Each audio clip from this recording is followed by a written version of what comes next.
Mikel Arteta continued his impressive run as Arsenal moved 9 points clear of Manchester City and Aston Villa, with a dominant 3-0 victory over Sunderland at the Emirates Stadium.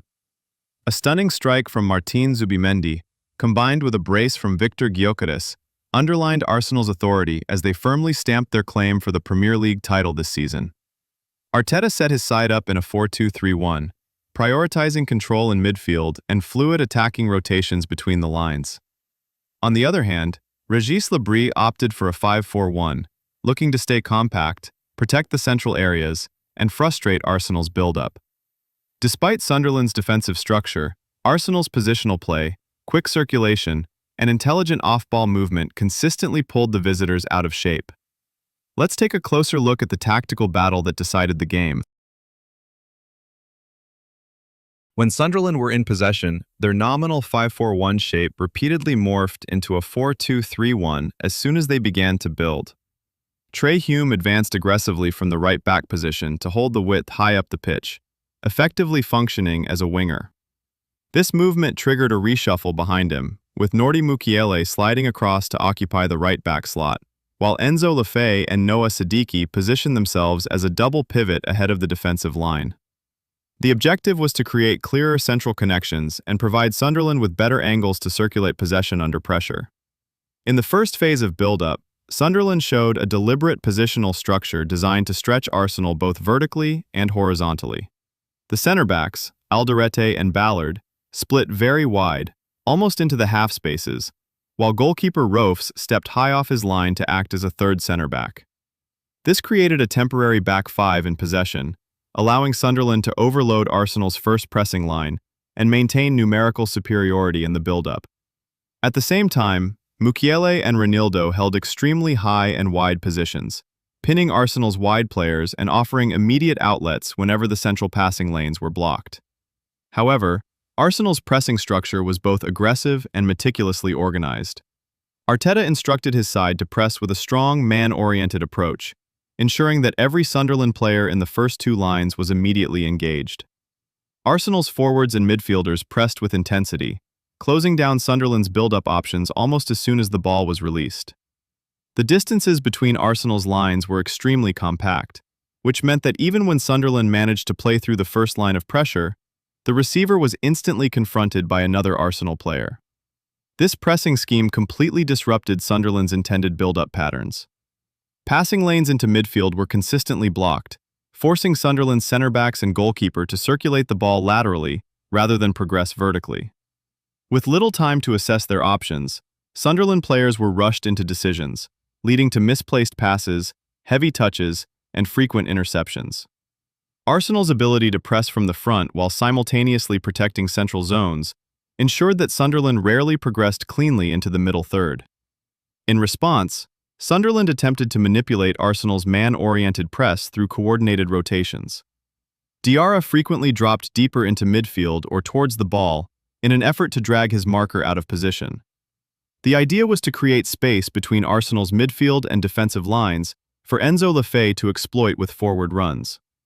While this concept was sound in theory, Arsenal's defensive discipline and communication meant that markers were quickly handed over, preventing Sunderland from gaining any real positional advantage. As Arsenal continued to apply relentless pressure, Sunderland were gradually forced to abandon their structured build-up and turn to a more direct approach. Long balls were played toward the forward line, not with the intention of winning aerial duels against Arsenal's center-backs, but rather to contest second balls. Sunderland were aware of Arsenal's physical superiority in the back line, particularly in aerial situations, so the focus shifted toward winning the knockdowns and attacking the spaces behind Arsenal's midfield. Yet even this strategy proved ineffective. Arsenal's midfielders reacted sharply to second ball situations, positioning themselves well to anticipate where the ball would drop. This allowed Arsenal to regain possession quickly and sustain pressure in Sunderland's half. With Arsenal controlling both the first press and the second phase, Sunderland struggled to build any sustained attacking momentum. The cumulative effect of Arsenal's pressing dominance was reflected clearly in Sunderland's attacking output. They were restricted to just one big chance throughout the match, and recorded an expected goals figure of only 0.19. These numbers highlight how thoroughly Arsenal's pressing structure neutralized Sunderland's build-up and limited them to speculative and low-quality attacking situations. When Arsenal were in the build-up phase, they committed heavily to constructing play from the back, using a highly flexible positional structure. Calafiori regularly left the back line from left back, stepping into the left half space or, at times, pushing even higher to operate as a winger. This movement allowed Trossard to drift inside, occupying interior pockets between Sunderland's midfield and defensive lines.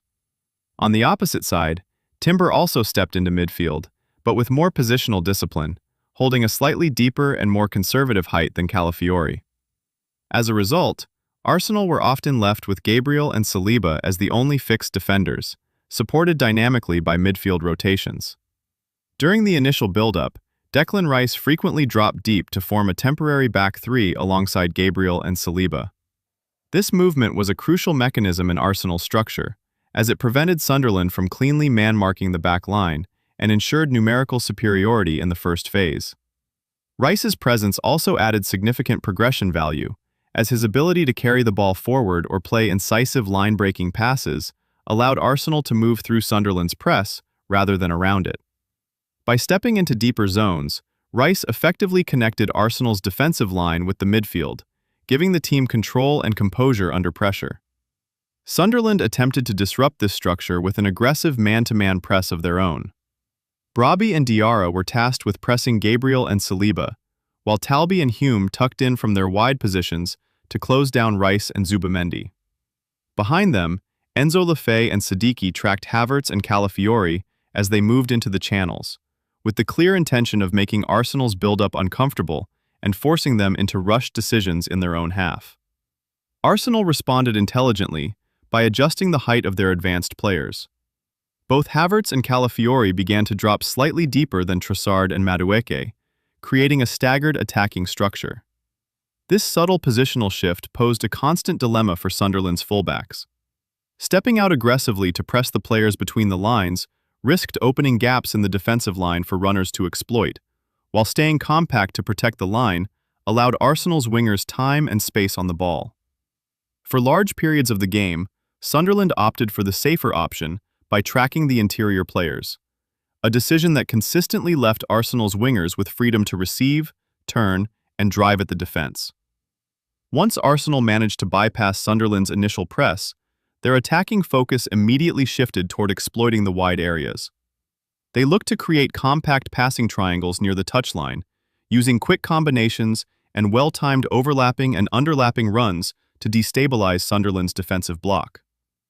On the left side, the rotations between Calafiori, Trossard, and either Zubimendi or Rice created fluid passing angles and numerical superiority, while on the right, Madueke, Havertz, and Timber formed similar triangular structures that allowed Arsenal to progress high up the pitch with control.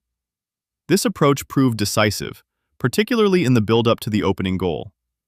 Calafiori's aggressive inward run dragged a Sunderland defender out of position, narrowing the defensive line and creating space on the edge of the area. Trossard recognized the opportunity and played the ball into Zubimendi, who found himself with both time and space. With the defense unsettled, Zubimendi was able to set himself and unleash a powerful strike that beat the Sunderland goalkeeper and gave Arsenal the lead, perfectly illustrating how Arsenal's positional play and wide overloads translated into tangible attacking output. Overall, this was a complete tactical performance from Arsenal. Arteta's side controlled every phase of the game, from their structured build-up to their aggressive pressing and intelligent use of wide overloads. Sunderland's attempts to disrupt Arsenal with a man-to-man press were consistently neutralized through smart positional rotations, while Arsenal's dominance in second balls and territorial control ensured the visitors were kept at arm's length. The quality of execution in key moments, particularly in the wide areas, turned control into goals and reflected a team playing with clarity, confidence, and title-winning authority. That brings us to the end of this tactical breakdown of Arsenal's 3-0 win over Sunderland at the Emirates. If you enjoyed the analysis, don't forget to like the video, subscribe to Tactical Analysis, and share your thoughts in the comments. I'll see you in the next one.